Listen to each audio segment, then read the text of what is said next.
നമസ്കാരം. വാക്ക് മറുവാക്കിലേക്ക് സ്വാഗതം. 2026 നിയമസഭാ തെരഞ്ഞെടുപ്പിന്റെ സെമി ഫൈനലായി വിശേഷിപ്പിക്കപ്പെടുന്ന ഉപതെരഞ്ഞെടുപ്പ് ഫലം വന്നപ്പോൾ മൂന്ന് മുന്നണികളുടെ പ്രകടനം എങ്ങനെയാണ്? ഭരണനേട്ടമുണ്ടായോ?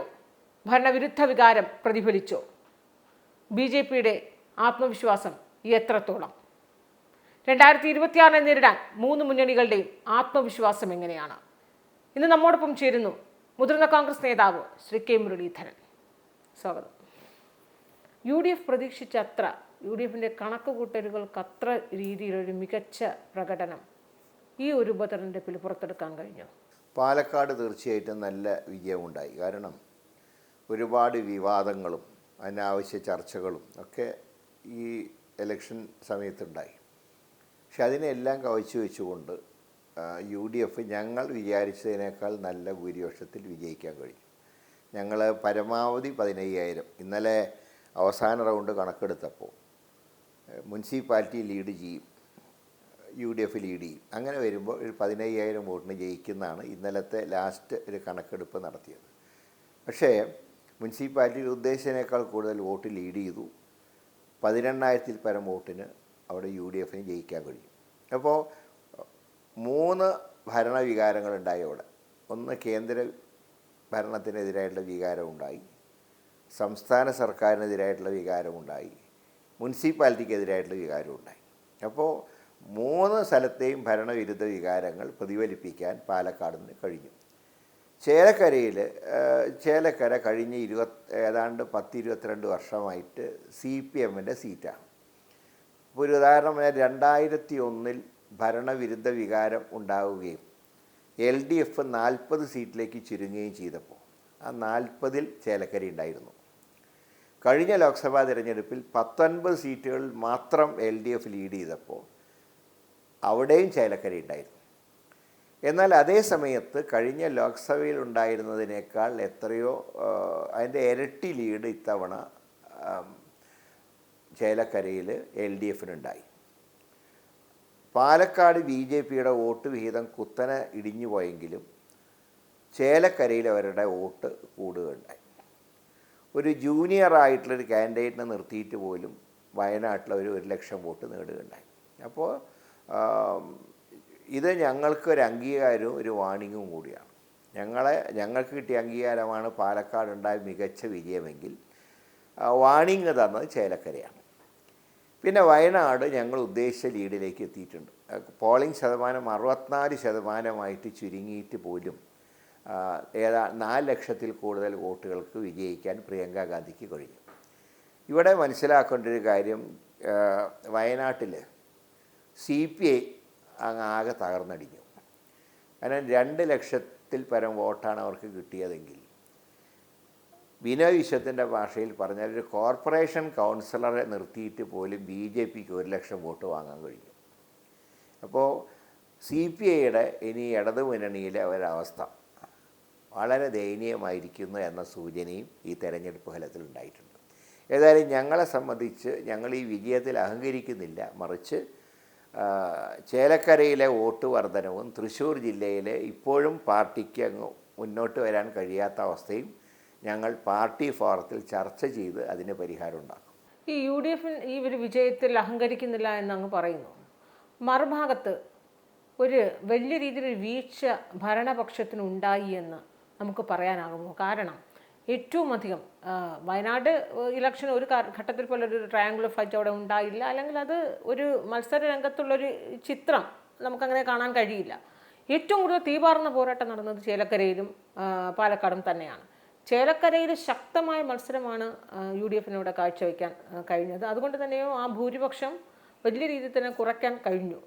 പക്ഷേ എങ്കിലും ഭരണപക്ഷത്തിന് ഇപ്പോഴും പറയാം, തലയുയർത്തിയൊക്കെ നിവർന്നു നിൽക്കാൻ കഴിയുന്നത് ആ സിറ്റിംഗ് സീറ്റ് അവർക്ക് നിലനിർത്താനായി എന്നാണ്. വളരെ ശക്തമായൊരു പോരാട്ടം ഉണ്ടായിട്ടും സിറ്റിംഗ് സീറ്റ് അവർക്ക് നിലനിർത്താനായി. മറുഭാഗത്ത് ഇപ്പോൾ പാലക്കാടായാൽ പോലും വലിയ രീതിയിലുള്ള തന്ത്രങ്ങളും കുതന്ത്രങ്ങളും ഒക്കെ ആയിരുന്നു ത്രൂ ഔട്ട് പുറത്തെടുത്തത്. എന്നിട്ടും അവർക്ക് നില മൂന്നാം സ്ഥാനത്ത് തന്നെ തുടരുന്നുവെങ്കിൽ പോലും ആ നില മെച്ചപ്പെടുത്താനായി BJPയുടെ ഒരു ശക്തി കേന്ദ്രത്തിലൊക്കെ ഈ രീതിയിലൊരു പ്രകടനം ദയനീയമാകുന്നതിനുള്ളൊരു കാരണം പോലും ഇടതുമുന്നണിയുടെ ഒരു ഫാക്ടർ തന്നെയായിരുന്നു എന്ന് വിലയിരുത്തുകയാണ്. അപ്പോൾ അവിടെ ഒരു ഭരണപക്ഷത്ത് ഒരു ഭരണവിരുദ്ധ വികാരം വലിയ രീതിയിൽ ഉയർത്തിക്കാട്ടാൻ കഴിഞ്ഞില്ലല്ലോ. അല്ല, ഞാൻ പറയുന്നത് ഭരണവിരുദ്ധ വികാരം തീർച്ചയായിട്ടും ഉള്ള ഒരു നിയോജകമണ്ഡലമായിരുന്നില്ല ചേലക്കര. നിങ്ങളത് മനസ്സിലാക്കേണ്ടത്. ഞാൻ പറഞ്ഞല്ലോ, കഴിഞ്ഞ പാർലമെൻറ്റ് തിരഞ്ഞെടുപ്പിൽ ആകെ 19 സീറ്റിലെ LDF ലീഡ് ഉണ്ടായിട്ടുള്ളൂ. ആ കൂട്ടത്തിൽ ചേലക്കര ഉണ്ടായിരുന്നു.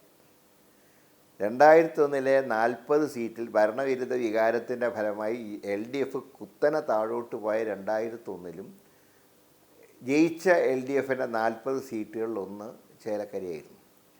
എനിക്ക് തോന്നുന്നു ഒരു പക്ഷേ ഈ CPMൻ്റെ 2 പത്രങ്ങളിൽ വന്ന പരസ്യം അത് ചേലക്കര തിരഞ്ഞെടുപ്പിന് മുമ്പായിരുന്നെങ്കിൽ ഒരു പക്ഷേ റിസൾട്ട് തിരിച്ചാവുമായിരുന്നു എന്നാണ് ഞാൻ വിശ്വസിക്കുന്നത്. കാരണം പാലക്കാട് LDF ഇത്രയും താഴേക്ക് പോകാനുണ്ടായൊരു സാഹചര്യം എന്ന് പറയുന്നത്, അല്ലെങ്കിൽ അവർക്ക് സത്യത്തിൽ 2ാം സ്ഥാനത്ത് വരായിരുന്നു. അവർ ജയിക്കില്ല എന്നുള്ള കാര്യം ഉറപ്പാണ്. പക്ഷേ BJPയിൽ ഇത്രയൊക്കെ അടിയൊഴുക്കുകൾ ഉണ്ടായിട്ട് പോലും ഇവർക്ക് 2ാം സ്ഥാനത്ത് എത്താൻ കഴിയാത്തതിൻ്റെ കാരണം ആ പരസ്യമായിരുന്നു. ഞാനൊക്കെ ആദ്യം LDF UDF മത്സരം എന്ന് ഞാൻ പറയാൻ കാരണം, BJPക്ക് അത്രയധികം ഈ കൃഷ്ണകുമാർ സ്ഥാനാർത്ഥിയായതോടുകൂടെ BJPയുടെ അടിത്തറ ഏതാണ്ട് തകർന്ന ലക്ഷണമായിരുന്നു.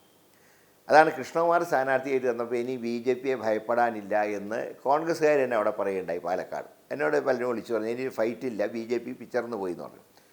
പക്ഷേ എന്നിട്ട് പോലും LDFന് 2ാം സ്ഥാനം കിട്ടാതെ പോയത്, സരിനെ പോലെ ഒരു മുൻ കോൺഗ്രസ്സുകാരനെ നിർത്തിയിട്ട് പോലും അതിൻ്റെ പ്രയോജനം കിട്ടാതെ പോയത് ഈ അന്ന് തലേ ദിവസം വന്ന പരസ്യമായിരുന്നു.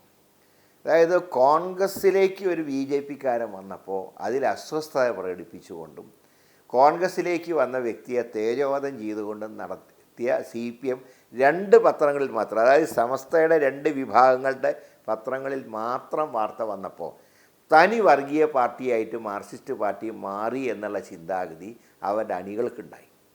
ആ കാരണം കൊണ്ട് തന്നെയാണ് അവർക്ക് ശക്തമായിട്ടുള്ള തിരിച്ചടി പാലക്കാട് ഉണ്ടായത്. അതുകൊണ്ട് ഈ BJPയുടെ വഴക്ക് പോലും മുതലെടുക്കാൻ കഴിയാതെ 3ാം സ്ഥാനത്തേക്ക് പോയത് ആ പരസ്യമാണ്. എനിക്ക് തോന്നുന്നത് ആ പരസ്യം ചേലക്കര ഇലക്ഷന് മുമ്പാണ് വന്നിരുന്നതെങ്കിൽ കൂടുതൽ വോട്ടുകൾ മറിഞ്ഞു പോയത്. ഇപ്പോൾ UR പ്രദീപിനോടുള്ള ഒരു സ്നേഹം കാരണം ഭരണവിരുദ്ധ വികാരം വേണ്ടത്ര അവിടെ പ്രകടിപ്പിക്കാൻ കഴിഞ്ഞില്ല എന്നുള്ളൊരു യാഥാർത്ഥ്യമുണ്ട്. കാരണം അവർ വോട്ട് കൂടിയല്ലോ, അത് ഞാനത് നിസ്സാരമായിട്ട് എടുക്കുന്നില്ല. പക്ഷേ കഴിഞ്ഞ അസംബ്ലിയേക്കാൾ കൂടുതൽ മുന്നേറ്റം UDFന് ചേലക്കര ഉണ്ടാക്കാൻ കഴിഞ്ഞു. പക്ഷേ അത് വെച്ച് മാത്രം ഞങ്ങൾ എല്ലാം ഭദ്രമാണെന്ന് ഞങ്ങൾ കരുതുന്നില്ല. ഞങ്ങളത് വളരെ ഗൗരവത്തിൽ തന്നെ പഠിച്ച് പരിഹാരം ഉണ്ടാക്കും. UDFന് വയനാട് ഉറപ്പാണ്. അപ്പോൾ പ്രിയങ്ക ഗാന്ധിയുടെ സ്ഥാനാർത്ഥിത്വം കൊണ്ട് അവിടെ ഒരു മത്സരത്തിൻ്റെ ഒരു ആവശ്യം തന്നെ ഇല്ല UDF. അതുകൊണ്ട് അവിടെ ഒരു പ്രകടനം നടത്തി എന്ന രീതിയിൽ അതൊരു രാഷ്ട്രീയ വിജയമായി കാണേണ്ടത്. അതിന് മറ്റൊരു കാര്യം കൂടിയുണ്ട്. ഇത്രയും പോളിംഗ് ശതമാനം കുറഞ്ഞിട്ട് പോലും 4 ലക്ഷത്തിൽ വിജയിച്ചു എന്നുള്ളത് നിസ്സാര കാര്യമല്ല. പക്ഷേ അതപ്പോഴും പ്രിയങ്ക ഗാന്ധിക്ക് വ്യക്തിത്വവും, പ്രിയങ്ക ഗാന്ധി എന്ന ദേശീയ നേതാവിന് കിട്ടിയ, പ്രിയങ്ക ഗാന്ധിയുടെ കന്യംഗമാണ്, കന്യംഗം അല്ലെങ്കിൽ കൂടി പ്രിയങ്ക ഗാന്ധിയെ പോലെ ദേശീയ നേതാവിന് സംസ്ഥാന കേരള രാഷ്ട്രീയത്തിൽ അങ്ങനെ കിട്ടിയ ഒരു വോട്ട് തന്നെയാണ്. അതിനകത്ത് UDFൻ്റെ ഒരു KPCCയുടെ ഒരു സംഘടനാ പാഠമോ അല്ലെങ്കിൽ UDFൻ്റെ ഒരു സംഘടനാ ശേഷിയോ നമ്മൾ അങ്ങനെ അവകാശപ്പെടാൻ എത്ര കണ്ടുണ്ട് എന്നൊരു ചോദ്യമാണ്.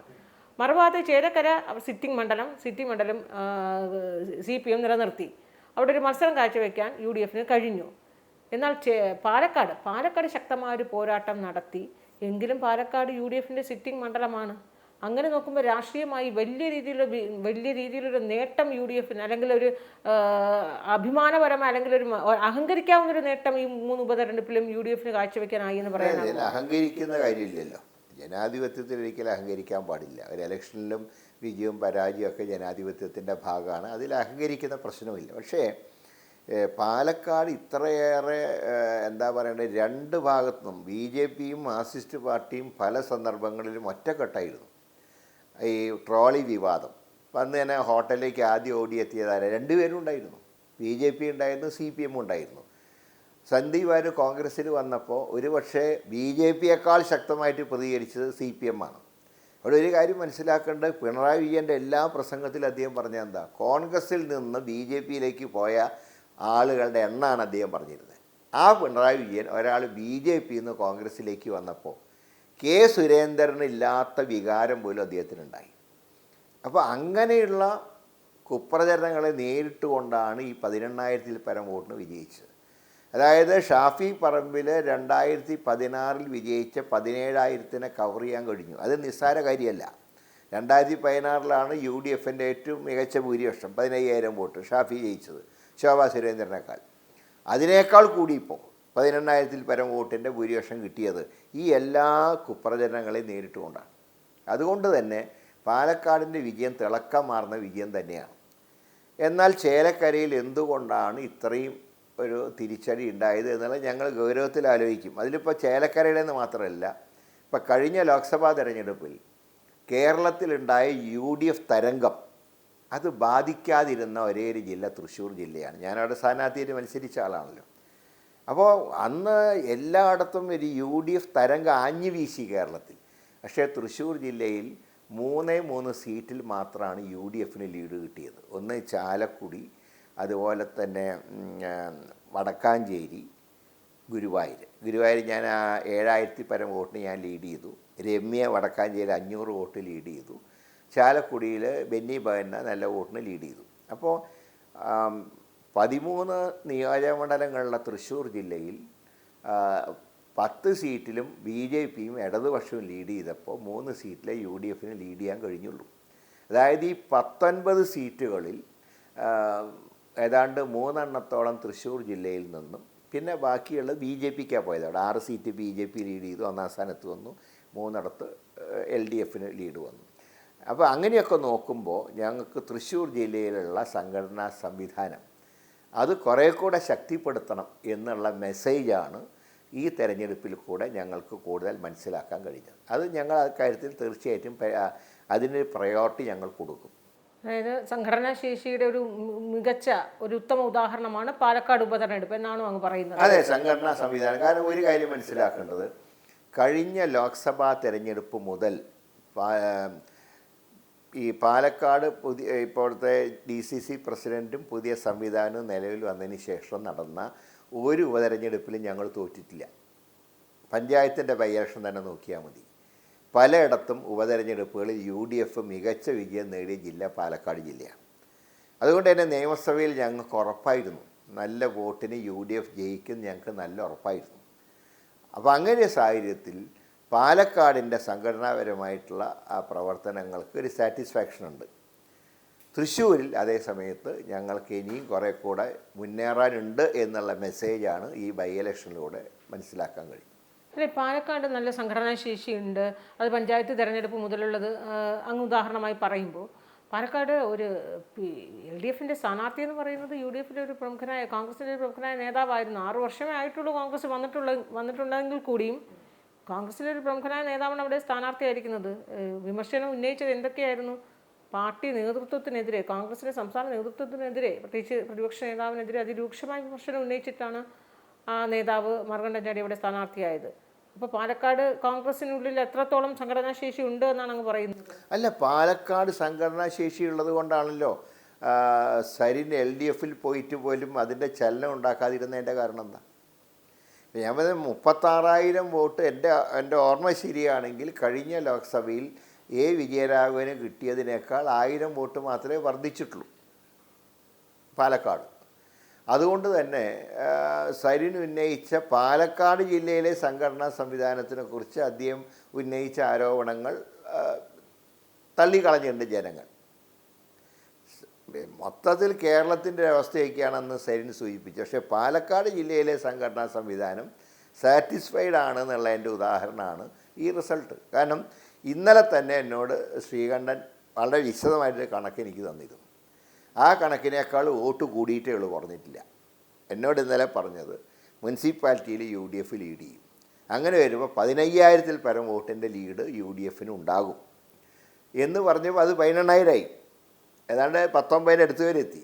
അപ്പോൾ അതുകൊണ്ട് സംഘടനാപരമായിട്ടുള്ള സംവിധാനം പാലക്കാടുണ്ട്, ആ കാര്യത്തിൽ സംശയമൊന്നുമില്ല.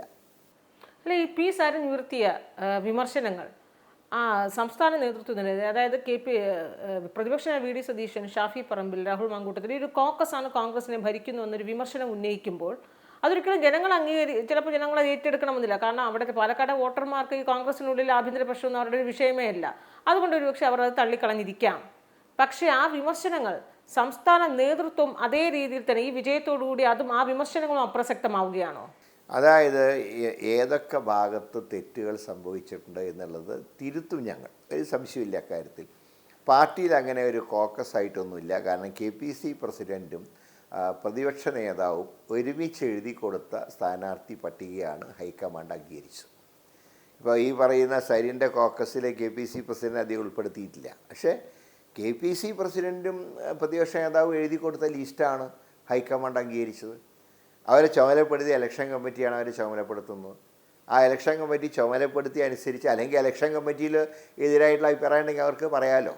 DCC കൊടുത്ത ലിസ്റ്റിൽ പോലും അത് വലിയൊരു വിവാദമായതാണ്. അങ്ങയുടെ പേര് DCC ഒരാളുടെ പേര് മാത്രമേ കൊടുത്തുള്ളൂ. അതവർ പറഞ്ഞത് BJPയുടെ ശക്തനായിട്ടുള്ള സ്ഥാനാർത്ഥി ഉണ്ടാവുമെന്നാണ് അവരെന്ന് പ്രതീക്ഷിച്ചത്. ഇപ്പോൾ ശോഭാ സുരേന്ദ്രനൊക്കെ നിർത്തിക്കഴിഞ്ഞാൽ അവർക്ക് SNDP യോഗത്തിൻ്റെ പിന്തുണയൊക്കെ കിട്ടുമ്പോൾ ഒരു വലിയൊരു ചലനം ഉണ്ടാക്കാൻ സാധ്യതയുണ്ട്. അതുകൊണ്ട് സീനിയറായിട്ടുള്ള ഒരു വ്യക്തി തന്നെ മത്സരിക്കണം എന്നാണ് DCC ആഗ്രഹിച്ചത്. പക്ഷേ പാർട്ടി ഒരു തീരുമാനം വന്നപ്പോൾ അത് എല്ലാവരും അംഗീകരിച്ചു. ശോഭാ സുരേന്ദ്രൻ്റെ പകരം ഈ കൃഷ്ണകുമാർ വന്നപ്പോൾ തന്നെ എല്ലാ ആൾക്കാരും പറഞ്ഞു ഇനി അവിടെ ഒരു മത്സരമില്ല, പേടിക്കേണ്ട കാര്യമില്ല എന്ന്. പിന്നെ അനാവശ്യമായിട്ടുണ്ടാക്കിയ വിവാദങ്ങൾ, ഇപ്പോൾ അർദ്ധരാത്രി ചെന്ന് സ്ത്രീകളുടെ മുറിയിൽ പോലീസുകാർ, വനിതാ പോലീസ് പോലും ഇല്ലാതെ തട്ടിയ സംഭവം, അനാവശ്യമായിട്ടൊരു നീല ട്രോളി വിവാദം, അതിനെല്ലാം ഉപരിയായിട്ട് ഒരു കമ്മ്യൂണിസ്റ്റ് പാർട്ടിക്ക് ചേരാത്ത രീതിയിൽ നടത്തിയ പരസ്യങ്ങൾ, ഇതെല്ലാം ഇടതുപക്ഷത്തിന് വിനയായി. അപ്പോൾ BJPക്ക് ആദ്യം തന്നെ കൃഷ്ണകുമാർ വന്നപ്പോൾ തന്നെ അവരുടെ ഒരു ഫീൽഡിൽ നിന്ന് ഏതാണ്ട് ഔട്ടായി. പക്ഷേ ഈ ഇടതുപക്ഷം ചെയ്ത പ്രവൃത്തികൾ എല്ലാം BJPയുടെ അതേ പാതയിൽ സഞ്ചരിക്കുന്ന പ്രവൃത്തികൾ ഇടതുപക്ഷ പ്രവർത്തകർക്ക് പോലും ഇഷ്ടമായിട്ടില്ല. ഇപ്പോൾ ട്രോളി വിവാദത്തിലാണെങ്കിലും പരസ്യ വിവാദത്തിലാണെങ്കിലും അതിലെല്ലാം CPI എതിരായിട്ടുള്ള സമീപനമാണ് സ്വീകരിച്ചത്, CPMനെതിരായിട്ടുള്ള സമീപനമാണ് സ്വീകരിച്ചിട്ടുള്ളത്. അപ്പോൾ അതുകൊണ്ടാണ് ഇത്രയും തകർച്ച അവർക്ക് ഉണ്ടായത്. അതിന് പകരം ഈ വിജയത്തിനെ നിസ്സാരവൽക്കരിക്കാൻ മാർക്സിസ്റ്റ് പാർട്ടി ശ്രമിക്കുകയാണെങ്കിൽ ഈ കഴിഞ്ഞ ലോക്സഭയിലെ 19ൻ്റെ സ്ഥിതിയിലേക്ക് അവർ പോകുന്നു മാത്രമേ ഞാൻ പറയുന്നുള്ളൂ. ഈ വിമർശനങ്ങൾ, നേതൃത്വം ഏകപക്ഷീയമായ തീരുമാനങ്ങൾ എടുക്കുന്നു എന്ന വിമർശനം ഉയരുമ്പോഴും അതിനെ അങ്ങനെ അല്ലാന്ന് തള്ളിക്കളയാൻ ശ്രമിക്കുന്നു. അപ്പോഴും വരുന്നൊരു ചോദ്യം, ഈ KPCC അധ്യക്ഷനും അല്ലെങ്കിൽ പ്രതിപക്ഷ നേതാവും ചേർന്നാണ് ഈ സ്ഥാനാർത്ഥിത്വം തീരുമാനിച്ചു എന്ന് അങ്ങ് പറയുന്നു, രാഹുൽ മാങ്കൂട്ടത്തിൻ്റെ. അതാണ് AICCക്ക് നൽകിയതെന്ന് പറയുന്നു. പിന്നീട് പാർട്ടിയിൽ എടുക്കുന്ന പ്രധാനപ്പെട്ട തീരുമാനങ്ങളൊക്കെ തന്നെ നേതൃത്വം കൂട്ടായി ആലോചിച്ച് തന്നെയാണോ? അതിനൊരു ഉദാഹരണമാണ് സന്ദീപ് വാര്യരെ കോൺഗ്രസിലേക്ക് എടുക്കുന്നു, സന്ദീപ് വാര്യർ കോൺഗ്രസിലേക്ക് വരുന്നു എന്നുള്ളത്. അങ്ങയോട് പോലും ആലോചിച്ചിട്ടില്ല എന്ന് അങ്ങ് പരസ്യമായി പറഞ്ഞതാണ്. അല്ല, അതും ആ കാര്യത്തിലൊരു സർജിക്കൽ സ്ട്രൈക്ക് പോലെ നടത്തിയതാണ്. അതിൽ ആലോചിച്ചിട്ടില്ല എന്നൊരു വസ്തുതയാണ്. ഞാൻ പറഞ്ഞ കാര്യങ്ങൾ ഞാൻ പിൻവലിക്കുന്നില്ല. ഞാൻ അറിഞ്ഞിട്ടില്ല. അറിഞ്ഞിരുന്നെങ്കിൽ അദ്ദേഹം വരുമ്പോൾ ഉള്ള വിമർശനം ഒഴിവാക്കായിരുന്നു. അതാണ് ഞാൻ പറഞ്ഞത്. അറിഞ്ഞിരുന്നെങ്കിൽ വിമർശിക്കേണ്ട കാര്യമില്ല. കാരണം ഞാൻ അദ്ദേഹത്തിൻ്റെ പഴയ ചെയ്തികൾ ചിലതൊക്കെ സൂചിപ്പിച്ചു. പക്ഷേ അദ്ദേഹം തന്നെ എന്നോട് നേരിട്ട് പറഞ്ഞു ഇനി അങ്ങനെയൊന്നും സംഭവിക്കില്ല, ഞാൻ ഇനി പാർട്ടിക്കാരനായിട്ട് എന്ത് കിട്ടിയാലും കിട്ടിയില്ലെങ്കിൽ ഞാൻ പാർട്ടിയോടൊപ്പം ഉണ്ടാകും, പാർട്ടിയുടെ എല്ലാ സന്നിഗ്ധ ഘട്ടങ്ങളും ഞാനൊപ്പം ഉണ്ടാകും. അത് പറഞ്ഞപ്പോൾ പ്രശ്നം തീർന്നു. ഈ സന്ദീപ് വാര്യർ വന്നത് ഏതെങ്കിലും രീതിയിലൊരു ചലനം ഉണ്ടാക്കിയിട്ടുണ്ടോ? അല്ല, സന്ദീപ് വാര്യർ വന്നത് ഒരു ബൂസ്റ്റപ്പ് ആയിട്ടുണ്ട്, ശരിയാണ്. പക്ഷേ അദ്ദേഹം ഇല്ലെങ്കിലും ജയിക്കുമായിരുന്നു ഞാൻ മുമ്പ് പറഞ്ഞത് ശരിയാണ്. ഞങ്ങൾ ഉറപ്പിച്ചാണ് ജയിക്കുന്നത്. പക്ഷേ സന്ദീപ് വാര്യർ വന്നപ്പോൾ BJP കൂടുതൽ ദുർബലമായി. സന്ദീപ് വാര്യർ വന്നതോടുകൂടി BJP കൂടുതൽ കരുത്തരായി, RSS ഉൾപ്പെടെയൊക്കെ തന്നെ നേതൃത്വം ഇറങ്ങിയെന്ന രീതിയിലൊക്കെ പ്രചാരണമാണ്. RSS കരുത്തരായെങ്കിൽ എന്തുകൊണ്ടാണ് മുനിസിപ്പാലിറ്റിയിലെ 2000-ൽ പരം വോട്ടിന് പുറകിൽ പോകാൻ കാരണം എന്താ? ഞങ്ങൾ പക്ഷേ ഞങ്ങൾ ജയിക്കുന്ന പ്രതീക്ഷിക്കുമ്പോൾ മുനിസിപ്പാലിറ്റി ഞങ്ങളുടെ ലിസ്റ്റിലില്ല. ഞങ്ങൾ മുനിസിപ്പാലിറ്റിയിൽ ചിലപ്പോൾ ഒരു 10,000-3000 വോട്ട് LDF ലീഡ് ചെയ്യും.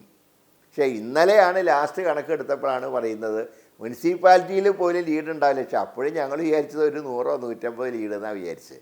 അതിപ്പോൾ ഈ 10,000-2000 വോട്ടിലേക്കൊക്കെ പോയത് തന്നെ ഈ പറഞ്ഞ പോലെ RSS അങ്ങ് ഉണർന്നു. ഒരു ചാനലിൽ ഞാൻ കൊണ്ട് മരിച്ചു കടന്ന RSSകാരൻ പോലും വന്ന് വർക്ക് ചെയ്തു. അതൊന്നും ഉണ്ടായിട്ടില്ല. സന്ദീപ് വാര്യർ വന്നപ്പോൾ ഒരു ബൂസ്റ്റപ്പ് ഉണ്ടായി എന്ന് പറയുമ്പോൾ അതിൻ്റെ ഒരു ഭാഗമായിട്ടാണോ റിസൾട്ട് വന്നപ്പോൾ സന്ദീപ് വാര്യരുടെ തോളിലേറ്റേക്ക് പാലക്കാട്ടെ കോൺഗ്രസ്സുകാർ ആഘോഷ പ്രകടനമൊക്കെ നടത്തി? അതായത് ഒരു നിർണായക ഘട്ടത്തിൽ പാർട്ടിയിൽ വന്നതിൻ്റെ സന്തോഷം, പ്രവർത്തകരുടെ സന്തോഷം.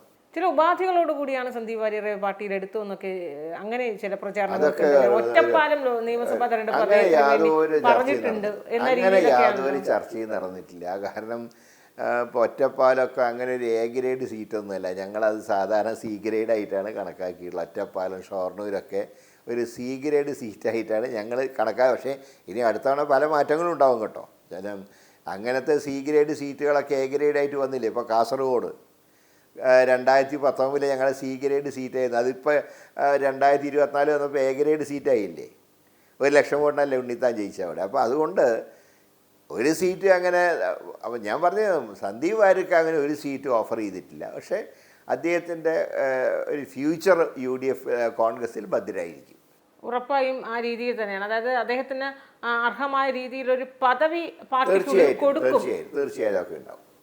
ഒരു നിർണായക ഘട്ടത്തിൽ സഹായിക്കാൻ വന്നതുകൊണ്ട് അതിൻ്റേതായിട്ടൊരു മാന്യത തീർച്ചയായിട്ടും പാർട്ടി അദ്ദേഹത്തിന് നൽകും. പി സരിൻ ഉയർത്തിയ വിമർശനങ്ങൾ, അദ്ദേഹത്തോടൊപ്പം തന്നെ അവിടെ ചില കോൺഗ്രസ് നേതാക്കളൊക്കെ തന്നെ, യൂത്ത് കോൺഗ്രസിൻ്റെ തന്നെ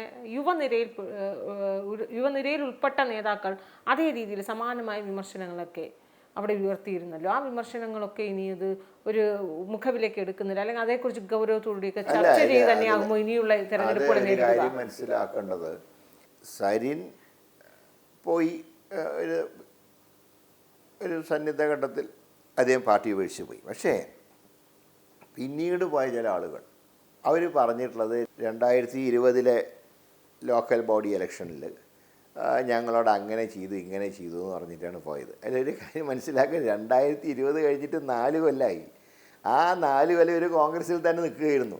പക്ഷെ പാലക്കാട് ബൈ ഇലക്ഷൻ വന്നപ്പോഴാണ് 2020 കാര്യങ്ങൾ ചൂണ്ടിക്കാണിച്ച് ചിലർ പാർട്ടി വിട്ടുപോയത്. അതിനെ ജനങ്ങൾ തള്ളിക്കളഞ്ഞു.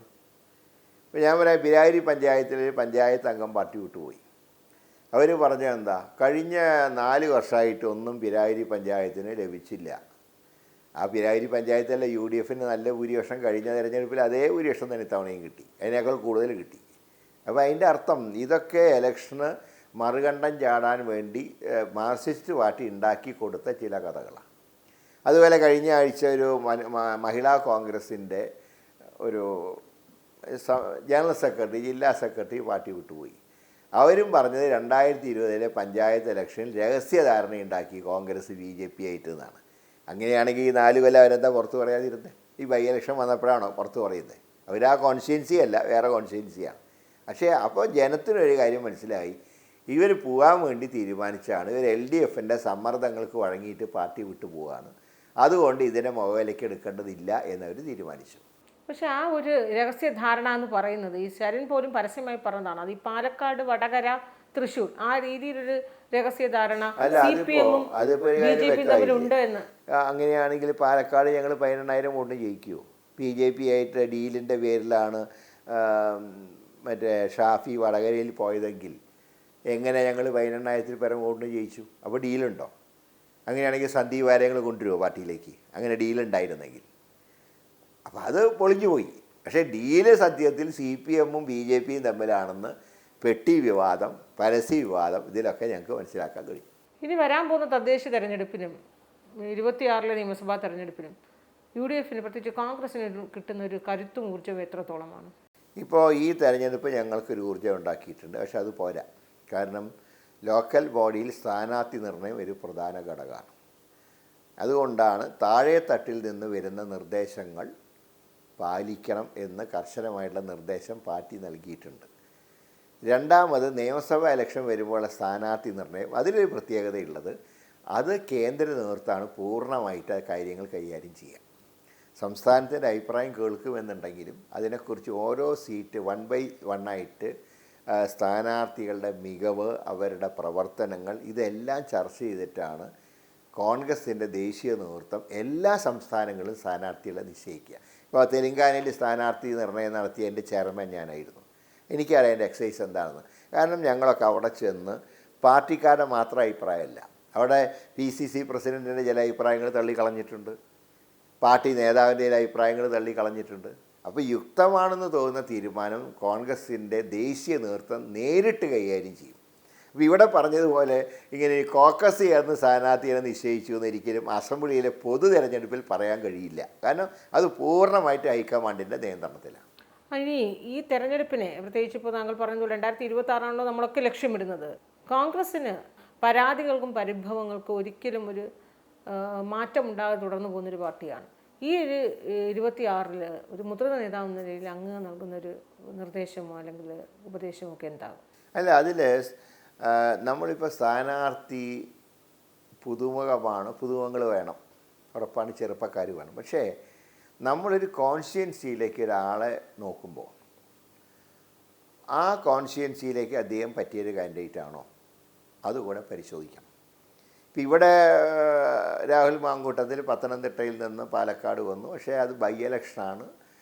ബൈ ഇലക്ഷൻ ആയതുകൊണ്ട് UDF അനുകൂല നിയോജകമണ്ഡലമായതുകൊണ്ടും എല്ലാ നേതാക്കളും പ്രചരണ രംഗത്തുള്ളത് കൊണ്ടും ഒക്കെ നല്ല ഭൂരിപക്ഷം ഉണ്ടായി. പക്ഷേ സാധാരണ രീതിയിൽ സീനിയർ ലീഡേഴ്സ് എവിടെയെങ്കിലും മാറി നിൽക്കുന്നതിലൊക്കെ സാധാരണ പതിവാണ് കേരളത്തിൽ. ഇപ്പോൾ VD സതീശന് നാളെ എവിടെ നിന്നാലും അദ്ദേഹത്തിന് എല്ലാവരും അംഗീകരിക്കും.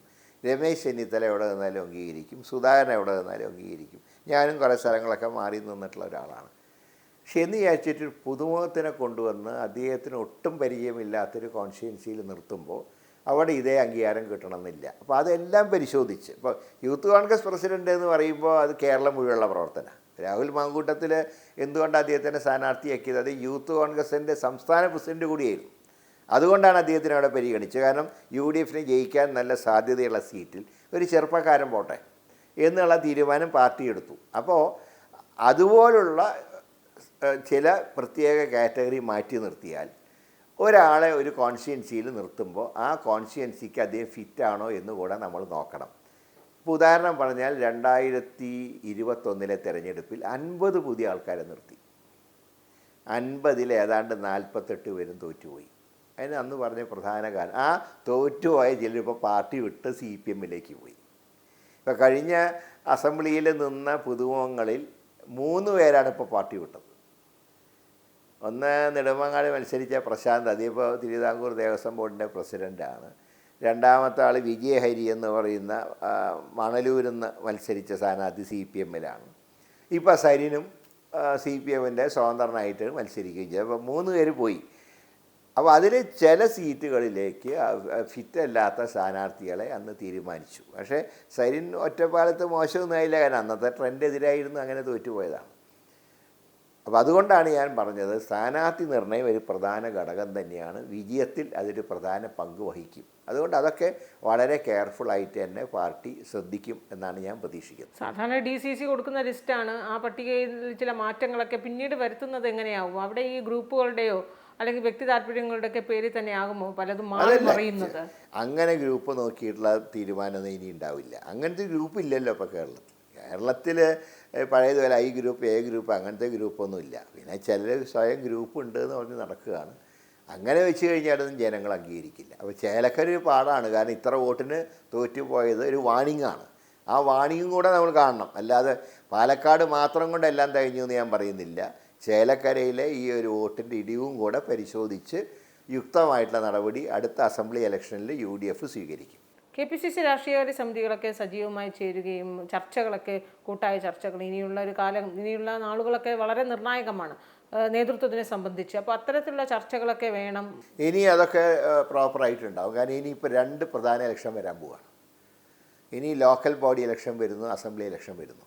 ലോക്കൽ ബോഡിയിൽ 60% പിടിച്ചെടുക്കണം എന്നുള്ള വാശിയിലാണ് UDF ഇപ്പോൾ മുന്നോട്ട്. ഞങ്ങളുടെ ടാർഗറ്റ് 70%, പക്ഷേ 60% മിനിമം വിജയിക്കണം. അത് വിജയിച്ചു കഴിഞ്ഞാൽ അസംബ്ലിയിലേക്ക് ജോലി കുറവാണ്. ഇപ്പം കഴിഞ്ഞ 2 തവണ എന്തുകൊണ്ടാണ് UDF അസംബ്ലിയിൽ പരാജയപ്പെടാൻ കാരണം എന്താ? 2 തവണയും ലോക്കൽ ബോഡി തോറ്റു UDF. അത് തോറ്റപ്പോൾ ജനങ്ങൾക്ക് വിചാരിച്ചു ഇനി ഇവരെ കൊണ്ട് കാര്യമില്ല, ഇവർ ജയിക്കില്ല. അതുകൊണ്ട് ലോക്കൽ ബോഡി വളരെ പ്രധാനമാണ്. മാത്രമല്ല, ഞങ്ങൾക്കൊക്കെ വേണ്ടി രാപ്പകൽ പണിയെടുക്കുന്ന പാർട്ടി പ്രവർത്തകർക്ക് മത്സരിക്കാൻ കിട്ടുന്നൊരവസരമാണ് ലോക്കൽ ബോഡി ഇലക്ഷൻ. അവിടെ തീർച്ചയായിട്ടും നല്ല രീതിയിൽ തന്നെ പാർട്ടി കാര്യങ്ങൾ നിയന്ത്രിക്കും.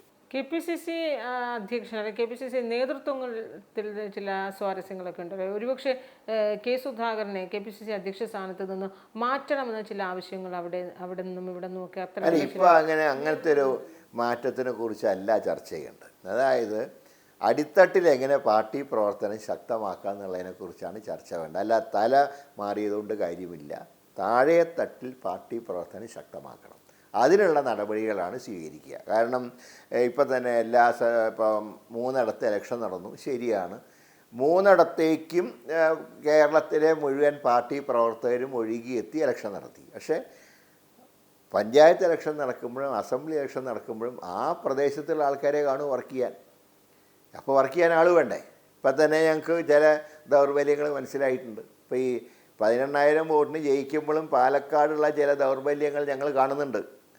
അത് പഞ്ചായത്ത് വരുമ്പോൾ ആ ദൗർബല്യം പുറത്തു വരും. ഇപ്പോൾ വരാത്തതിൻ്റെ കാരണം എന്താ? എല്ലാ നേതാക്കളും ഉണ്ട് അവിടെ. പ്രതിപക്ഷ നേതാവുണ്ട്, KPC പ്രസിഡൻ്റ് ഉണ്ട്, സീനിയർ ലീഡേഴ്സ് ഉണ്ട്. പക്ഷേ ഒരു പഞ്ചായത്ത് വന്നാൽ അല്ലെങ്കിൽ അസംബ്ലി വന്നാൽ ഈ ലോക്കലായിട്ടുള്ള ആൾക്കാരെ ഉണ്ടാവുള്ളൂ. അപ്പോൾ നാളെ പൊതു തെരഞ്ഞെടുപ്പ് വരുമ്പോൾ രാഹുൽ മാങ്കൂട്ടത്തിൽ വീണ്ടും പാലക്കാട് മത്സരിക്കുമ്പോൾ ഇപ്പോൾ അദ്ദേഹത്തിനെ സഹായിച്ചവർക്കൊന്നും അവരും വല്ല സ്ഥാനാർത്ഥികളായിട്ട് മാറും. ഷാഫി പറമ്പിൽ വടകര MP ആണ്. ഇനിയിപ്പോൾ അദ്ദേഹത്തിന് വടകര ശ്രദ്ധിക്കണ്ടേ? വടകരയിൽ അദ്ദേഹത്തിനെ വിജയിപ്പിക്കാൻ മുൻകൈ എടുത്ത പാർട്ടിക്കാർ അവർ ലോക്കൽ ബോഡിയിൽ മത്സരിക്കുമ്പോൾ ഷാഫിക്ക് അവിടെ കൂടുതൽ ശ്രദ്ധിക്കണം. ഇപ്പം ഞാനിവിടെ വട്ടിയൂർക്കാവ് MLA ആയിരുന്നപ്പോൾ ശ്രദ്ധിച്ച പോലെ എനിക്ക് പിന്നീട് വടകര MP ആയപ്പോൾ ശ്രദ്ധിക്കാൻ കഴിഞ്ഞില്ല. കാരണം എന്താ? വടകര എനിക്ക് ശ്രദ്ധിക്കേണ്ട ജോലിയുണ്ട്.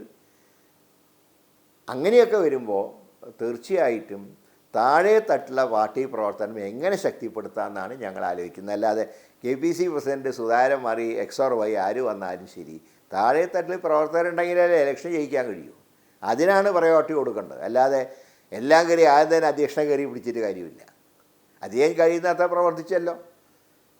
ഇപ്പോൾ ഒരു വിജയമുണ്ടായി സിറ്റിംഗ് സീറ്റ് നല്ല ഭൂരിപക്ഷത്തോടെ നിലനിർത്തി. അപ്പോൾ പിന്നെ അദ്ദേഹത്തിനെ കുറ്റം പറയാൻ പറ്റുമോ? അത് ശരിയല്ല. ആ ഒരു നിലപാട് ശരിയല്ല. വട്ടിയൂർക്കാവ് രക്ഷപ്പെട്ട് തന്നെയാണോ ഇനിയുള്ള പ്രവർത്തനം? അല്ല, ഞാൻ തിരുവനന്തപുരത്തുണ്ട്. വട്ടിയൂർക്കാവ് എൻ്റെ കുടുംബമാണ്. പാർട്ടിയാണ് മത്സരിക്കുന്ന കാര്യങ്ങളെക്കുറിച്ച് ഇപ്പോൾ എൻ്റെ അജണ്ടയിലില്ല. ഇപ്പോൾ ലോക്കൽ ബോഡിയാണ് അജണ്ടയിലുള്ളത്. അത് വട്ടിയൂർക്കാവ് നിയോജകമണ്ഡലത്തിലും സജീവമായിട്ടുണ്ടാകും. എന്നെ പാർട്ടി ഏൽപ്പിച്ചുള്ള ചുമതല പാലക്കാട് ജില്ലയാണ്. ഇപ്പോൾ ഏതായാലും ഇന്നത്തെ ഒരു സന്തോഷ വർത്തമാനം മുനിസിപ്പാലിറ്റിയിൽ 2000-ൽ പരം വോട്ടുകൾ ചെയ്യുന്നുണ്ട്. അപ്പോൾ മുനിസിപ്പാലിറ്റിയും പിടിച്ചെടുക്കാൻ കഴിയുന്നതാണ് എൻ്റെ പ്രതീക്ഷ. അതിനൊക്കെ പ്രയോറിറ്റി കൊടുത്തുകൊണ്ടുള്ള വർക്ക് തുടങ്ങാൻ പോവുക. ആസ്ഥാനം തിരുവനന്തപുരത്ത് തന്നെയാണ്. UDF-ലേക്ക് വരുവാണെങ്കിൽ മുസ്ലിം ലീഗ് ഏറ്റവും നിർണായക ഏറ്റവും പ്രധാന ഘടകകക്ഷിയാകുമ്പോൾ ഈ ഒരു പാലക്കാട് തിരഞ്ഞെടുപ്പിൽ മുസ്ലിം ലീഗിൽ സമസ്തയിലെ 2 മുഖപത്രങ്ങളിൽ ഇടതുമുന്നണിയുടെ പരസ്യം വന്നു എന്ന് പറയുന്നത് അതിപ്പോൾ ആദ്യത്തെ അനുഭവമല്ല. നേരത്തെ കണ്ട തിരഞ്ഞെടുപ്പിൽ ഈ രീതിയിലൊരു പരസ്യം ഉണ്ടായിരുന്നു. എന്തുകൊണ്ടാണ് ലീഗിന് സമസ്ത ഭിന്നത പിന്നെയും മറനീക്കി വരും? അതിൽ ഞാൻ ഈ കഴിഞ്ഞ പാർലമെൻറ്റിലെ പരസ്യങ്ങളെന്ന് പറഞ്ഞാൽ അത് ഏത് പത്രവും പരസ്യങ്ങൾ സ്വീകരിക്കും. കഴിഞ്ഞ പാർലമെൻറ്റ് ഇലക്ഷനിലെ LDFൻ്റെ പരസ്യം എന്താ? BJPക്ക് ബദൽ ഞങ്ങളാണെന്ന് പറഞ്ഞിട്ടാണ് അവർ പരസ്യം കൊടുത്തത്. അതൊന്നും പത്രത്തിലിട്ടാലൊരു കുഴപ്പമൊന്നുമില്ല. കാരണം പത്രത്തിൽ ഇന്ത്യ സഖ്യം തന്നെയാണ്. മാത്രമല്ല അവർ കാശ് കൊടുത്തിട്ടാണ് ഇടുന്നത്. പക്ഷേ ഈ സുപ്രഭാതം പോലത്തെ ഒരു പത്രം ഒരിക്കലും ഇങ്ങനത്തെ ഒരു പരസ്യം കൊടുക്കാൻ പാടില്ലേ. കാരണം കോൺഗ്രസ്സിലേക്ക് വന്ന ഒരു നേതാവിനെ ഒരു സംഖ്യയാക്കി ചിത്രീകരിച്ചുകൊണ്ട് ഒരു വ്യക്തിയെ പേഴ്സണലായിട്ട് ഹർട്ട് ചെയ്യുന്ന ഒരു തീരുമാനം, അതൊരിക്കലും ആ പത്രം അങ്ങനത്തെ ഒരു പരസ്യം സ്വീകരിക്കാൻ പാടില്ലായിരുന്നു.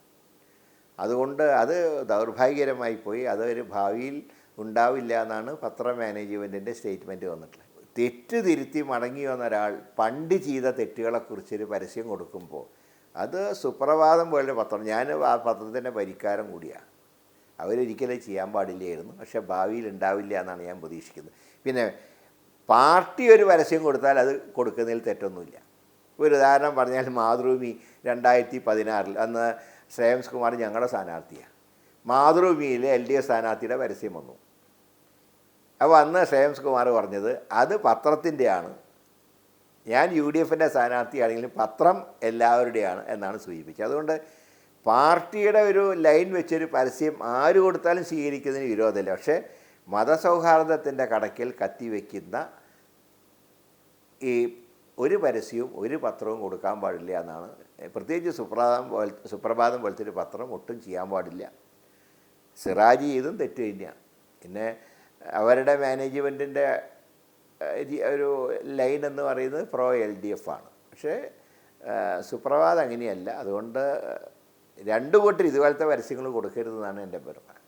അവസാനമായിട്ട് ഈ പാലക്കാട് വിജയമുണ്ടായപ്പോൾ അത് SDP ആണ് ആദ്യം ആഹ്ലാദ പ്രകടനം നടത്തിയെന്ന രീതിയിലൊരു വിമർശനം, വർഗീയ വിമർശനം, മഴവിൽ സഖ്യം എന്ന വിമർശനമൊക്കെയാണല്ലോ അപ്പുറത്ത് CPM LDF. അത് കഴിഞ്ഞ അസംബ്ലി ഇലക്ഷൻ വരെ SDP അവരുടെ കൂടിയായിരുന്നു. ഇത്തവണ ഞങ്ങൾക്ക് പിന്തുണ പ്രഖ്യാപിച്ചു. ഞങ്ങൾ വേറൊന്നും പറഞ്ഞിട്ടില്ല, ഞങ്ങൾ പിന്തുണ ചോദിച്ചില്ല, അവർ പിന്തുണ തന്നു. ഇപ്പോൾ ഞാൻ ചോദിക്കട്ടെ, ഇലക്ഷനിൽ വോട്ട് ചോദിക്കുമ്പോൾ പാലക്കാട്ടെ സ്ഥാനാർത്ഥിയാണ് രാഹുൽ മാങ്കൂട്ടത്തിൽ സ്ഥാനാർത്ഥിയായിരുന്നു. അദ്ദേഹം ചെന്ന് വോട്ട് ചോദിക്കുമ്പോൾ നിങ്ങൾ ഏതാ പാർട്ടി, ഞാൻ SDP ആണെന്നാൽ പിന്നെ നിങ്ങളുടെ വോട്ട് വേണ്ട, അങ്ങനെ ആരെങ്കിലും പറയും. എന്നെ വോട്ട് ചെയ്യണം, ഞാൻ സ്ഥാനാർത്ഥിയാണ്, എന്നെ സഹായിക്കണം എന്നല്ലേ എല്ലാ വോട്ടർമാരോടും പറയാം. പക്ഷേ കോൺഗ്രസ്സിന് ലൈനുണ്ട്, ഞങ്ങൾ ഭൂരിപക്ഷ വർഗീയത എതിർക്കുന്ന പോലെ തന്നെ ഞങ്ങൾ ന്യൂനപക്ഷ വർഗീയതയും എതിർക്കുന്നുണ്ട്. ആ ഒരു തത്വം അംഗീകരിച്ച് ആര് വോട്ട് ചെയ്യുന്നു ആ വോട്ട് ഞങ്ങൾ സ്വീകരിക്കും, ആരാണെങ്കിലും എക്സ് ഓർ വൈ. ഞങ്ങളുടെ പോളിസി ഇതാണ്. ഇപ്പോൾ ഞങ്ങൾക്ക് വോട്ട് ചെയ്തുകൊണ്ട് നാളെ SDP പറയുന്ന ഒന്നിനെയും ഞങ്ങൾ അംഗീകരിക്കുന്ന പ്രശ്നവുമില്ല. അവരെന്തുകൊണ്ടാണ് വോട്ട് തന്നത്? BJPയെ തോൽപ്പിക്കാൻ കോൺഗ്രസ്സിനെ കഴിയും, ഞങ്ങൾ വോട്ട് തന്നു ശരി എന്ന് വിചാരിച്ച് ഞങ്ങളുടെ ലൈൻ മാറ്റമില്ല. അതുകൊണ്ട് ആ പറയുന്നതിൽ അർത്ഥമൊന്നുമില്ല. ശിവൻകുട്ടി അതിനെ ജയിച്ചത് കഴിഞ്ഞ നിയമസഭാ ഇലക്ഷനിൽ നേമത്ത്, ഞാൻ അവിടെ മത്സരിച്ച ആളല്ലേ. SDP പരസ്യമായിട്ടാണ് ശിവൻകുട്ടിക്ക് വേണ്ടി നിന്നത്.